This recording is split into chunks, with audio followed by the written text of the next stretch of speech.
زمانی ڕاگەاندن و ئەو زمانی ئێستا لە دەستگا ڕاگەاندنەکاندا بەکاردەهێنرێت بە شێوەیە کە مۆڵکی تەواوی نەتەوەی کوردی هەڵنەگرتووە، چونکە تێکەڵ کراوە بە کۆمەڵە گوشەی بیانی. هۆکاری ئەمەش بوونی دەسەڵاتی حیزبە لە ناو ڕاگەاندنەکاندا، یاخود بەشی زۆری ئەو ڕاگەاندنانە هی دەسەڵاتدارێکی حیزبیە و بە پێویستی ئەو کەسە ئاراستە دەکرێت.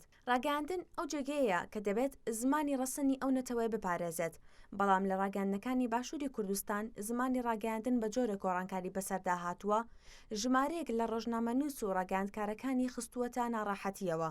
هەر بۆیە هەمووان کۆکن لەسەر ئەوەی زمانی کوردی بەرەو ئاقارێکی خراپ دابراوە. تافگە محەممەد ڕاگەاندکار پێی وایە زمانی ڕاگەاندن زمانێکی زبرە لە ڕووی کۆمەڵایەتیەوە باش بەکار نایەت و کەلێن دەخاتە ناو کۆمەڵگەوە.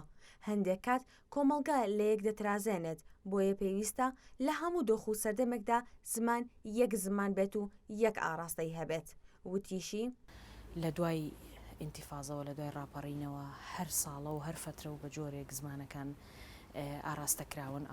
ئاراستی حیزبیە طبعاً حیزبێ لەگەڵ حیزبێک ڕێک ناکەوێ. ئەمڕۆ ڕاگەاندنەکەیان زمانێکی زبر و ناشرینە و کۆمەڵگە ئەیلێتەوە بە دوایانە و سبەی ڕێگەکەون زمانەکەیانە بێ بە زمانێکی شیرین و دیسانەوە کۆمەڵگە ئەیلێتەوە بە دوایانە. یعنی هەر شتێک لە ڕاگەاندنەکانەوە هەر جۆرێک لە زمان لە ڕاگەاندنەکانە دروست ببێ و ئاراستە بکرێ، کۆمەڵگە بە دوایە جیلەکان جیل بە جیل ئەیلێنەوە و جیلەکان با بڵێن ئەو زمانە بەکار ئەهێننەوە. و زۆر جار کە لێک ئەترازێ کە ئاراستەکە بەرەو خراپ ئەڕوە، ئەم زمانە بەردەوامی هەیە و ئەمێنێتەوە لە ناو خەڵکە، ئەمێنێتەوە لە ناو جیلەکانی ترە. لەبەر ئەوە بە هەموو سەردەم و زمانێک زمان ئەبێ یەک زمان بێت، یەک ئاراستە بێت، نەک تۆ بەپێی بارودۆخەکان و بەپێی زروفەکان تۆ زمانەکە ئاراستەکەیت و بیگۆڕیت و کۆمەڵگەشی لەگەڵا بگۆڕی. لەبەرەوە بەڕای من زمان زۆر گرنگە تۆ بتوانی چۆن بەکاری بێنی، بزانی چۆن بەکاری بێنی. ئەگەر نەزانی بەکاری بێنی سەرجەمی کۆمەڵگە بەلا ڕێیا بیت. ئێمە ڕاگەاندنەکانمان ڕاگەاندنێکی سیاسین، حیزبین، ڕاگەاندنێکە کە بەس حیزب ئاراستەی ئەکا و بڕوام نییە کە ڕاگەاندنێک هەبێ ناوی ڕاگەاندنی سەربەخۆ بێ. لە زۆربەی چاوپێکەوتنەکانە من ئەمە وتووە لە دنیاشا هەروە بووە، ئیلا ئاراستەیەکی لە پشتەوەیە ئەم ڕاگەاندنە. مادام ڕاگەاندنی حیزبیە، خۆتەزانی حیزبەکان بە ڕۆژانە و بە ساڵانە و بە مانگانە گۆڕانکاری بەسەر عیلاقەکان و پەیوەندیەکانیانە دێت. لەبەرەوە زمانەکە بەردەوام زمانێکی ئاراستە کراوە لەبەر ئەو هۆکارەیە. ینی تۆ کە کەناڵێکە یان ڕاگەاندنەکە و ڕاگەاندنێکی حیزبی بوو ئاراستە کراوە بوو، ئەکید زمانەکەش ئاراستە کراوە بێ. سەرکەوت عەلی ڕۆژنامەنووس تایبەت بە زانستی زمان و بەکارهێنانی وشەی دروست بۆ ئاژانسی نوژنها ئاماژەی بەوە کرد کە زمانی ڕاگەاندن لە میدیای کوردی بە هەر سێ بەشی نووسرا و بینرا و بیستراو لە ئاستێکی زۆر نزمدایە و بەهۆی ئەوەی ڕاگەاندنی کوردی حیزب و دەسەڵاتێک بەڕێوەی دەبات، زمان نەک تەنها لە قەیراندایە بەڵکو تووشی لە قاڵبدانی حیزبی بووە. هەر ڕاگەاندنە و بەو شێوەیە کە خۆی دەیەوێت بەکاری دەهێنێت. پێی وایە لە پای دەسەڵاتی کوردی و هەرێم لە بەشەکانی دیکەی کوردستان دوژمن زمانی کوردی تووشی قەیران کردووە.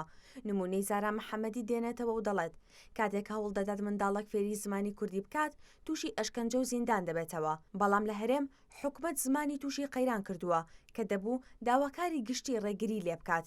لەگەڵ ئەوەشدا دەسەڵاتدارانی هەرێم لە تێکدان و لە ناوچوونی زمانی کوردی هەڵوێستیان نییە. بە تایبەتی کێشەی ئێمە لەم هەرێمە ئێمە لەبەرەوەی کەوتوینەتە بینی سێ نەتەوە و خۆمان لە بندەسی ئەو نەتەوەیان ناینچێ وەک خۆرهەڵات فارس و باکوور تورک و ئێمەش و خۆرئاواش عەرەب سێرەکەی کاریگەری دەستور و ڕێزمانی ئەو نەتەوانەمان زۆر لەسەرە. کەسێک کە کاریگەری زمانی عەرەبی لەسەر ڕاگەاندنێکی لە ڕاگەاندنێکی کوردیە کارەکە گلەی و ڕەخنەکانی جیاوازە لەو کەسەی کە لە بندەسی ڕژێمێکە یا وڵاتێکایە کە تورکە یا فارسە، ینی کاریگەری ئەو کاتە زمانی فارس یا زمانی تورکی زاڵە لەسەر ڕێزمانەکە یا لەسەر ڕێنووسەکەی. ئەمڕۆ لەبەر ئەوەی کە ئازادیەک لێرە هەیە، ڕاگەاندنەکانیش کۆمەڵی خەڵکی تایە کە هەریەک لە شوێنێک هاتوون و کاریگەری زمانێکیان لەسەر ئەمانە دەورێکی خراپ، دەورێکی نێگەتیڤ ئەبێنن لە ڕێنووس و لە دەستورلادانی زمانی کوردیە. خۆی ئەتوانی بیگەڕێنیتەوە بۆ منافەسەی حیزبی. بەڕاستی ئەم هەرێمە لەدلەد بوو بەش بوو بۆ حیزب یعنی ئەمڕۆ شتێک نەماوە بە ناوی خەمینەتەوە خەمی زمان چونکە هەمووی کار بۆ حیزمەکە.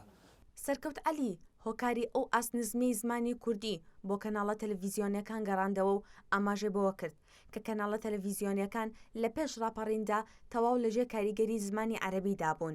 بۆ نمونە نەدەوترا تەلەڤیزیۆن چونکە لە زمانی عەرەبیدا PTV نییە بەڵکو دەوترا تەلەڤیزیۆن. بەڵام لە دوای ڕاپەڕین بەهۆی ئەو کەمە ئازادیەوە توانراوە هەندێک وشە بگەڕێنرێتەوە سەر ڕاستی زمانەکە. بە پێویستی دەزانێت کە ڕاگەیاندنی کوردی کۆمەڵێک یاخود ڕێکخرا و سندیکایەکی هەبوایە کۆک بوونایە لەسەر بەکارهێنانی وشەی دروست چونکە هەندێک وشە هەن هەڵی باون سەبارەت بەوەی تا چەند زمانی ڕاگەیاندن لە خەمن نێتەوەدایە و ئاەتوانی بێتی لە ڕێگەی زمانەوە خزمەت بە دۆسیە نێتەوەی کورد بکات.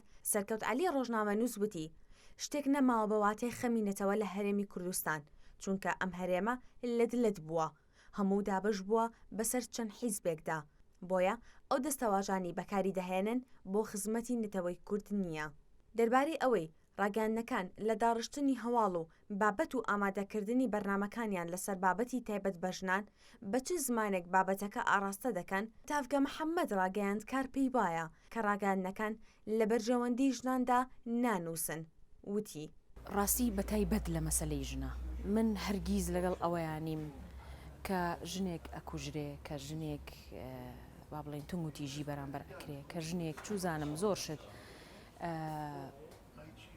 لەگەڵ ئەوەیانیم ڕاگەیاندنەکان تەرکیز بکەنە سەری. ئەگەر قەزیەک هەبێ لەولاوە ناوی قەزەی ژن بێ ناوی مەسەلەی ژن بێ ژن کوشتنە ئەمەیە ئەوەیە ئاراستەی زمانەکەت با باش بێ تۆ دییت باسی ئەوەکەی ژنێک کوژرا چی بۆ ئەوە ئەکەی بووی ژن نەکوژرێ لە ڕێی ڕاگەیاندنەکەتەوە ئەکید ئەبێ هەر بە زمان تۆ ئەم ئاراستانە بکەی بەڕەم لیەی سیرەکەی باسی ئەوە کاکە ژنێ کوژرا ژنێ وای لێکرا ژنێ ئەمەی لێکرا ژنێ ئەوەی لێکرا و لە کۆتاییشە هیچ ئامانجێکی نییە کەواتە تو تەنها زمانێ بەکارهێنا بە شێوەیەکی خراپ. زۆربەی ئەو مستەڵەحانی کە بەکارهێنرێ بە خۆشمەوە کە بەکاری ئەهێنی مستەڵەحەکان هی زمانێکی ترە زۆربەی کات عەرەبیە زۆربەی کات ئینگلیزیە سەیرەکی بەرنامەکان ێستا لە هەندێک کەناڵە بووە بە ئینگلیزی یعنی وشەیەکی کوردی نادۆزیتەوە سیرەکەی هەمووی وشەی ئینگلیزیە کەناڵ هەیە زۆر زەبەلاحە کەناڵ هەیە خۆی بە بێڕکابەر ئەزانێ بەڵام بەرنامەکانی زۆرینەی وشەکانیان ئینگلیزیە. ئەمە خزمەت بە زمانی کوردی ناکە مە خزمەت بە ئێمە ناکات کە نەتەوەیەک فێری ئەوە ببێکە زمانەکەی دەوڵەمەندکە ئێمە زمانمان دەوڵەمەندە بەڵام بەداخەوە ئەوەی گرنگی پێ نەدرێ زمانە و گرنگی نادەن بەو کەسانەشی کە ئەسڵەن کار لەسەرەوەکەن زمانی کوردی بەرەو پێشبەرن. زمانی ڕاگەیاندنەکان زمانێکی زۆر خراپە بەڕاستی ینی تا ئێستا من چەندین برادرم هەیە کە لە بواری ئەدەب و لە بواری مێژووە ئیشەکەن کە قسەیان لەگەڵەکەم سەبارەت بەو بابەتە قسەی ئەوڵ و ئەخیریان ئەوەیە کە ئاڵەن بەداخەوە کە جۆمان لێ ناگیرێ کە ڕاگەیاندنەکان گرنگی نایەن بۆ خەڵکانی کە لەو بوارەیە زۆر زیرەکەن لانی کەم کەسێکە هێنم لە ناو کەناڵەکەمە کۆرسێک ئەەکەمەوە سەبارەت بە زمانی کوردی وشەی زمانی کوردی چۆن بەکار بێت چی بکەی بۆ ئەوەی کە تۆ وەکو نەتەوەیەک وەکو میلەتێک خۆت بناسیێنی بە دنیا.